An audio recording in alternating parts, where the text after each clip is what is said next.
While the Sega Genesis was enjoying a successful run, the CD add-on for the device languished with poor sales and a software library that was in desperate need of help. Originally released in Japan in December of 1991 as the Mega CD, much of the original hype for the device centered around its inclusion of extra hardware for sprite scaling and rotation. But when it was brought to the US market in October of 1992, that strategy switched entirely to one that promoted mainly full motion video. The add-on also took a beating in the press, with many commenting that the hardware did not justify its high cost and that the majority of what was available was unimpressive. When it was all said and done, Sega discontinued the Sega CD roughly 3 years after its release due to mediocre sales and the rise of CD-based 32-bit consoles that were far more capable. In hindsight, there are many fans that loved their time with the Sega CD, and I count myself among them. With that in mind, I decided it was time to once again fire up our time machine, travel back to 1990, and save the Sega CD from the commercial failure it resulted in. Like with my Saturn episode, this is entirely for fun, and for some good-natured discussion. Nothing more and nothing less. Hindsight is certainly a factor here, but that doesn't mean some of this wouldn't have been considered even way back then. With that said, let's see what we can do to right the ship known as the Sega CD.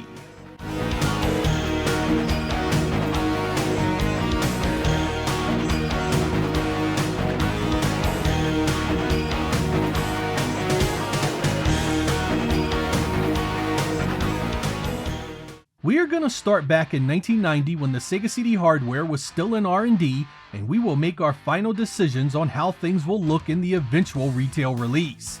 As you all know, the Sega CD was designed to add sprite scaling and rotation to the repertoire of the Genesis. In order to accomplish that, a second faster Motorola 68000 CPU was added, as was an ASIC graphics chip. This combination had a number of issues working in tandem with the Genesis, and the average developer didn't have the time or resources to take any real advantage of it. It also added significant cost to the device, an area that would dog it pretty much its entire retail run. With that in mind, we will be doing a major revamp of the Sega CD internals, and this new product will be quite different from the one we ended up with originally. Step 1 is a complete jettison of the extra 68000 CPU and the ASIC scaling hardware. I know many of you dream of a Sega CD that has sprite scaling arcade games galore, and I admit I would have loved to have seen it myself. But the reality is that these games will have limited marketing appeal with polygon rendering platforms only a year or two away, and the negative repercussions on price that technology brings. Instead, we will be going with a Sega CD platform that mirrors the PC Engine CD, where the extra storage and the cost of the media itself are our main advantages. The Sega CD originally shipped with 6 megabits of system RAM, which wasn't bad in 1991, but we will increase that slightly to 8 megabits, or a single megabyte by today's standards. Remember, most games in 1991 were still 4 megabit cartridges, and even the larger games were a mere 8 megabits. Our new RAM pool should give us room to grow for a few years to come. We will also be upgrading the CD-ROM in the Sega CD, replacing the inadequate consumer-grade audio drive Sega originally used with a proper robust unit meant for seeking lots of data that has double its original cache. To bring our new redesign a bit more flexibility, we will be utilizing a RAM cartridge similar to the system cards used for the PC Engine CD. This gives us an upgrade path should we need it, and allows the Sega CD to address fighting games in the following years. This cartridge will also be a pass-through similar in design to Sonic & Knuckles, which will give us more options in the future, such as save data cartridges and the eventual SVP chip. Memory cartridges will come in various sizes and be priced accordingly. Finally, the original design featured an 8-channel Rico PCM sound chip, which I feel we no longer need. That chip will be taken out of our new unit. The Sega CD is still capable of Redbook CD audio, and the Genesis sound hardware is more than enough to handle sound effects. And that's it. That's our new Sega CD from a hardware standpoint. For a quick rundown on the changes, here are our new specs and how things are gonna look in the retail package.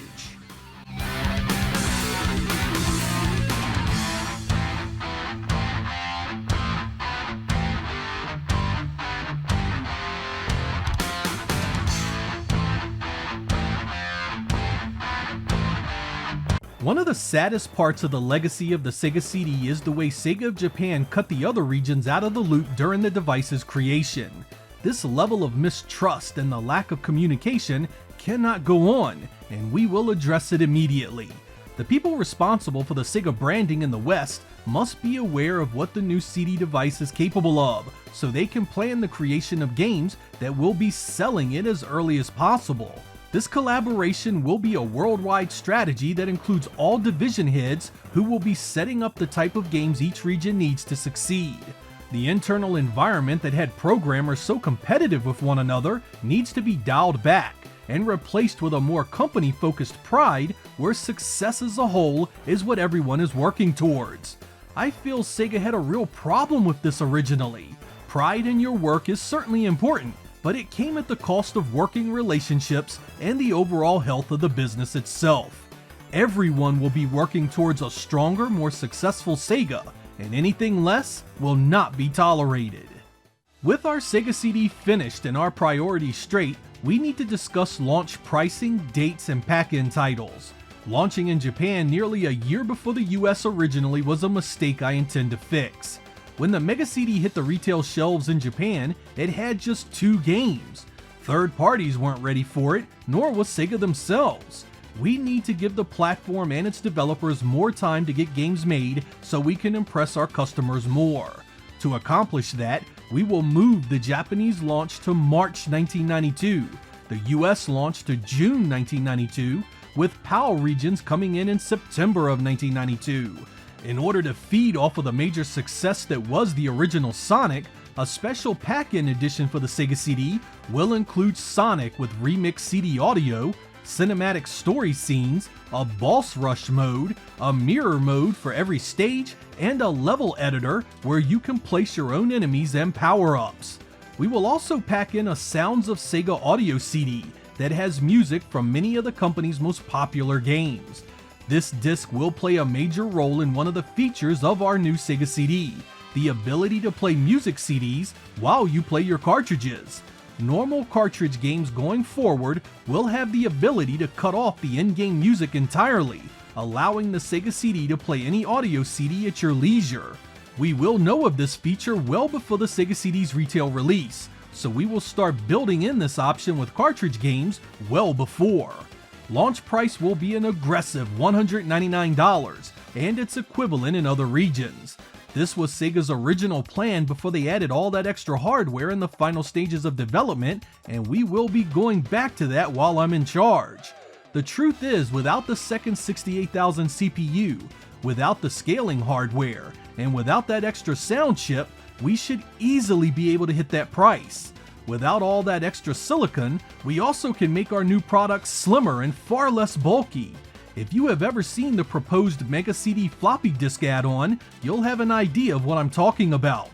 At $199 with our special edition of Sonic as a pack-in, it should motivate the early adopters to jump on board, while a second retail option that includes a number of great Genesis classics should appeal to folks that picked up a Genesis earlier or already own Sonic. The game library for the Sega CD is an area where we will see a seismic shift from the original way the platform was supported.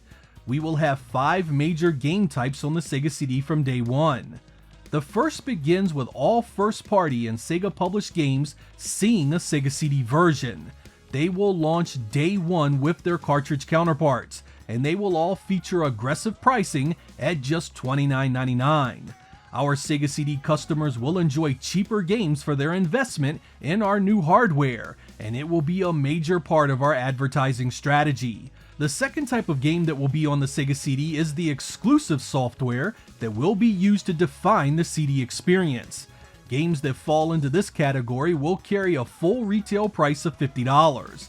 This will be stuff like Final Fight, Snatcher, Road Avenger, and the Lunar RPGs.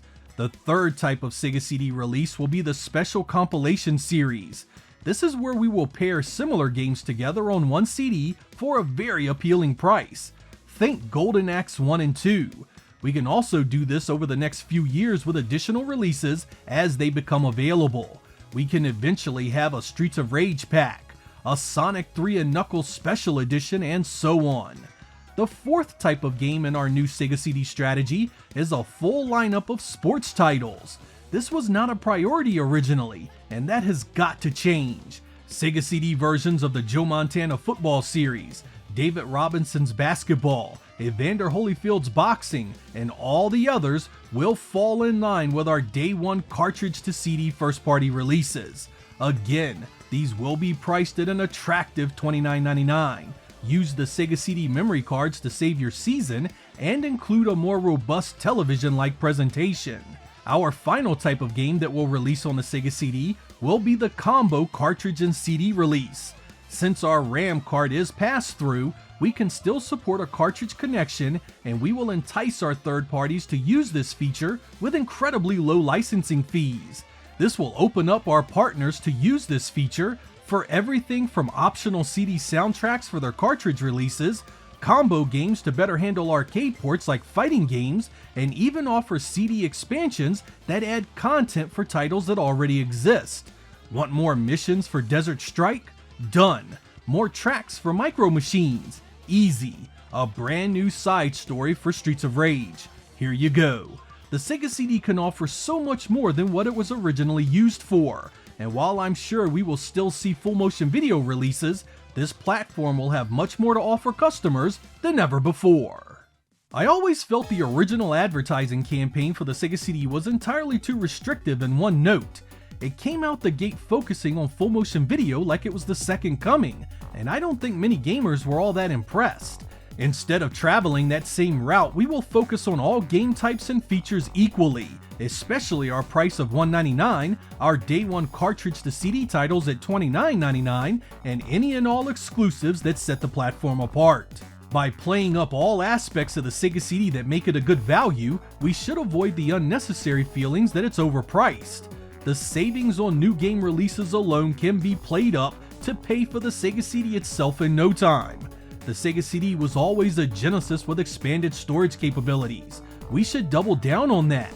It's a Genesis peripheral, a Genesis add-on, a means to expand and improve the type of games already on our main platform. It's not a next-generation device that will lead us for years to come, and we shouldn't market it that way. Any misleading or underperforming messages to customers could lead to damage to our brand in the long term. We sell an honest product that has real value in game savings and attractive exclusives, and the Sega CD should be a success. If we handle all that correctly, the Sega CD will also appeal to those that are value conscious, a stark contrast to the original roadmap in every way. One thing I always felt was that Sega took entirely too long to introduce an in-house combo system that used the Genesis and Sega CD in one package. Third parties tried it, and the eventual CDX did show up in 1994, but there should have been an option far sooner, if not right at launch.